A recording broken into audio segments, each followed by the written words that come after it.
Hi everyone, Average Pat here to sit to chat today about the movie Spider-Man Into the Spider-Verse. The film released on Friday, December the 14th to phenomenal reviews from critics and regular viewers alike. In my opinion, it was one of the most well-adapted comic book stories so far that we've ever seen in a superhero movie. And the beauty of it is that it's rated only PG, not PG-13. So the implied violence that is associated with comic books back in the 80s and 90s is back in full force. The film stars, I have a list here of all the people that have cameos and voiceovers in here, so give me a moment. Shamik Moore as Miles Morales, Jake Johnson as Peter B. Parker, Haley Steinfeld as Gwen Stacy. Now, you may also recognize her name because she's also the lead in the movie Bumblebee, which releases this Friday.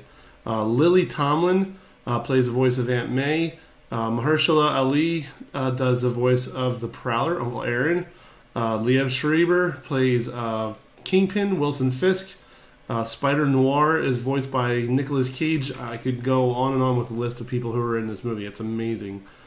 The beautiful story that this is Kingpin loses his wife and son to an accident, and he decides he wants to build a pseudo Hadron Collider to open alternate universes in order to receive or try to receive his family back into his life. He wants to bring them back to his dimension. In the course of doing so, things go a little bit wrong, and actually he winds up bringing in other spider characters into Miles Morales' dimension and his world. Miles has been bitten by a radioactive spider and is becoming Spider-Man very similar to where Peter Parker initially had. However, Peter Parker, unfortunately, in this timeline, this dimension, was not able to live up to his objective of stopping Kingpin. We'll put it politely that way. In the course of the movie, Miles needs to try to learn how to cope with the ability of being a superhero, a Spider-Man person, and also learn to accept the abilities of other people and realize that anybody can be a superhero. All they have to do is put on the mask. The storyline is very simple but very elegant. It's very well done. The animation is amazing.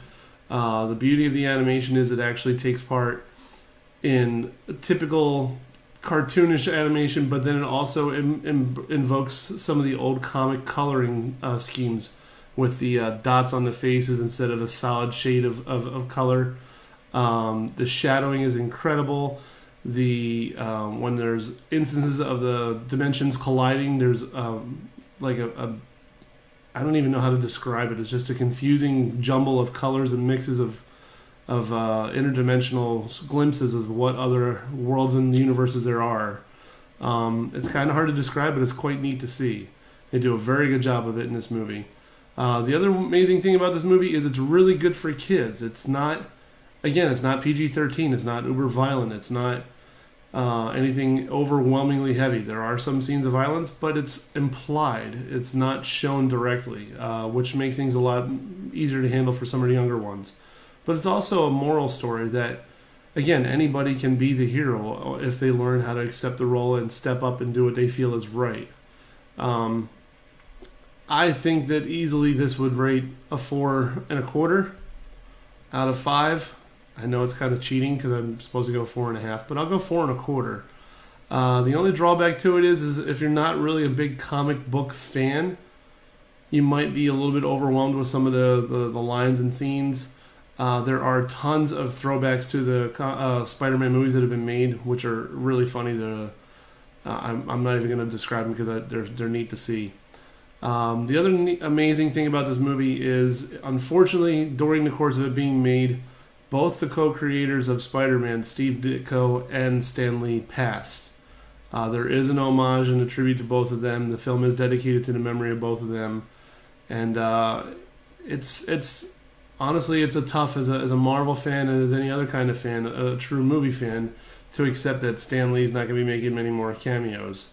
This one was a very neat one. The dedication is beautiful and simple but elegant. So again, I'll give this a 4.25 out of 5. Definitely go see it. It's a good family movie. It's good for the holidays. It's not too long, but it's very well worth it. I really think you will enjoy it.